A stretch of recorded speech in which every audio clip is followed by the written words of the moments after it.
kita maka kita perlu ada apa tadi, benteng akidah. Saya benteng akidah. Ya, channel benteng akidah Islam ini perlu sekali. Kita bukan berarti benteng akidah Islam terus jadi Wahabi ya, juga bukan ya. Kita tetap ahli sunnah wal jamaah, tetap menghargai tetap mengikuti madzhabul arba'ah dan seterusnya, tetap ngaji.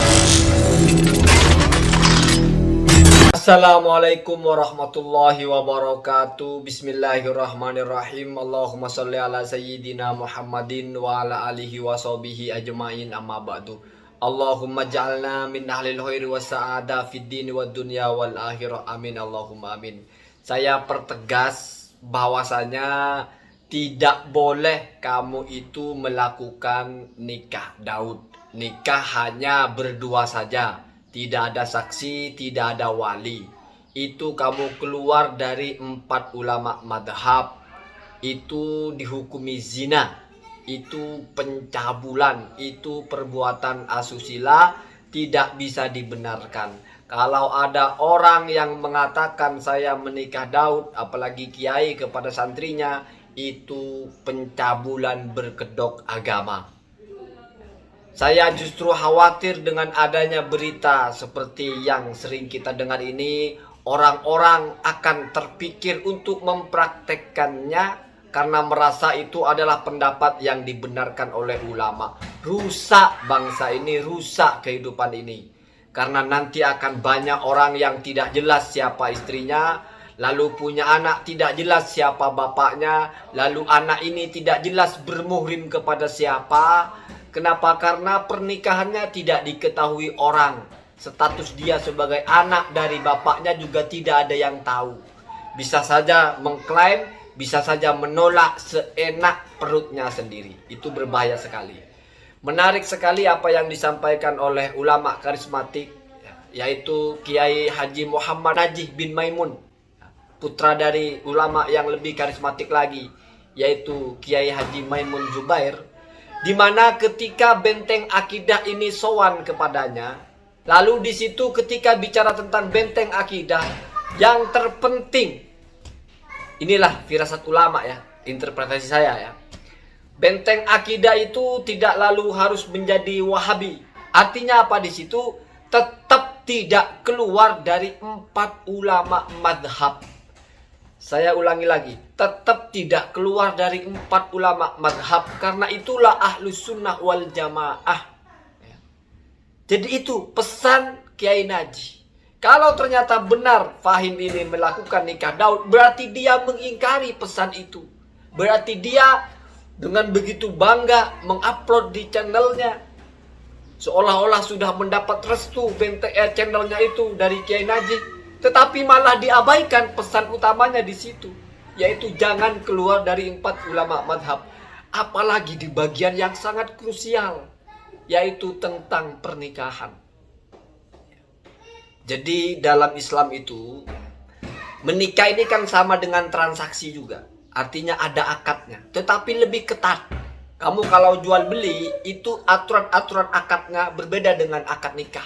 Jual beli kamu tidak butuh saksi, bisa jadi sah-sah saja, tidak butuh wali. Tetapi kalau pernikahan itu butuh saksi, butuh wali. Dalam jual beli ada hal-hal yang boleh saja, tapi dalam pernikahan tidak boleh. Kenapa? Karena kalau pernikahan ini berkaitan dengan menghalalkan hal yang sangat besar keharamannya, yaitu bersetubuh ya, atau al-bid'ah kalau tidak salah bahasa fikihnya itu. Jadi tahlil al-bid'ah ini berbeda dengan tahlil yang lain. Kamu kalau jual beli misalnya masalah, paling kamu ya makan barang haram. Apalagi misal transaksinya 10.000, kamu makan barang 10.000. Tapi kalau pernikahan, masalah dalam pernikahan kamu, maka yang kamu lakukan itu adalah zina ancamannya. Itu luar biasa berat sekali ya. Sehingga berbeda. Memang ini pahit, tetapi tetap harus kita bicarakan karena khawatir. Khawatir nanti orang berpikir, apalagi berkaitan dengan konten saya bilang Daud Ad-Dohiri itu kalau janda, nikahnya tanpa wali tanpa saksi. Jangan sampai kamu mengatakan bahwa saya mengajarkan pernikahan itu boleh. Sebelumnya saya sudah bilang bahwa pernikahan seperti itu tidak boleh. MUI Jember sudah jelas, MUI pusat, apalagi dalam MUI pusat ya, apalagi dalam pencatatan pernikahan kita. Pencatatan pernikahan kita itu di negara kita ini sangat ketat. Kita tahu kalau bicara istilah fikihnya, laki-laki Islam menikah dengan perempuan non-muslim itu masih boleh. Tetapi kalau dalam pencatatan negara tidak bisa begitu. Mengikuti pendapat yang paling ketat, yaitu harus sama agamanya. Ini untuk kemaslahatan. Karena pernikahan itu berkaitan dengan kehidupan orang lain, berkaitan dengan martabat kemanusiaan. Ini tidak perlu kitab-kitaban ya. Cukup dengan lidah yang tajam saja kita pertegas bahwa kamu kalau mau melakukan hubungan tanpa nikah tidak perlu berkedok agama. Berzina itu sudah. Berzina ya berzina saja sudah. Tidak perlu berkelit, ini dibenarkan. Ini ada aturan agamanya. Ini mazhab ulama juga. Tidak perlu begitu ya. Kenapa? Karena untuk apa? Untuk apa? Toh yang menghukum kamu nanti bukan hanya masyarakat, bukan hanya manusia, tetapi ada catatannya masing-masing. Untuk apa berkelit di depan manusia? Mau menjaga apa? Toh pada akhirnya kamu itu akan dibalas dengan perbuatan kamu. Dan siapa saja, termasuk saya, termasuk kita semua. Termasuk saya mungkin membicarakan ini masuk kepada membongkar aib orang. Allahumma hdina. Ufawidu amri Allah, saya merasa penting untuk mempertegas itu, untuk menyuarakan jangan sampai ada orang yang berpikir boleh menikah dengan cara seperti itu, atas nama apapun, perawan atau janda, dengan siapapun. Kenapa? Karena itu sudah ditegaskan oleh ulama, tidak sah seperti itu. Karena madhab Daud ad-Dhahiri tidak ada pengembannya, tidak ada kitab-kitabnya, tidak ada khalifahnya. Sehingga tidak bisa kamu sah intisab ini kepada madhab Daud ad-Dhahiri sementara kamu tidak tahu lewat mana jalur-jalurnya. Orang awam seperti kita itu tidak boleh lelaguan ikut-ikut ucapan ulama yang kita tidak tahu jalurnya. Ikuti guru kamu karena dia yang tahu jalurnya. Gak usah lagu-laguan, termasuk kepada kawan-kawan Salafi Wahabi. Jangan enteng sekali kalian itu lisannya mengeluarkan fatwa-fatwa yang keluar dari 4 ulama madhab. Tai kucing suci lah, onani tidak membatalkan puasa lah.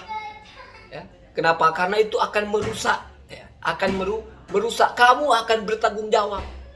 Saya ingatkan nasihatnya Imam Ghazali.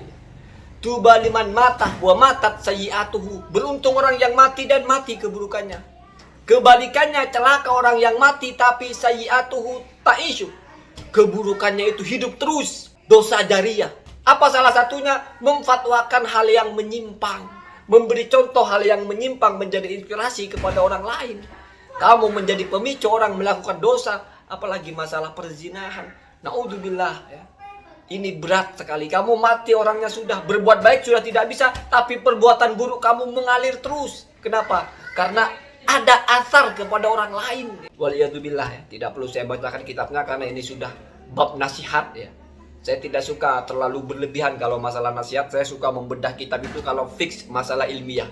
Kalau masalah pesan ulama saya sampaikan telanjang-telanjang saja ya, kamu percaya cukur ya, tidak percaya ya paling gondrong. Kebalikan cukur kan gondrong. Sesimpel itu. Assalamualaikum warahmatullahi wabarakatuh.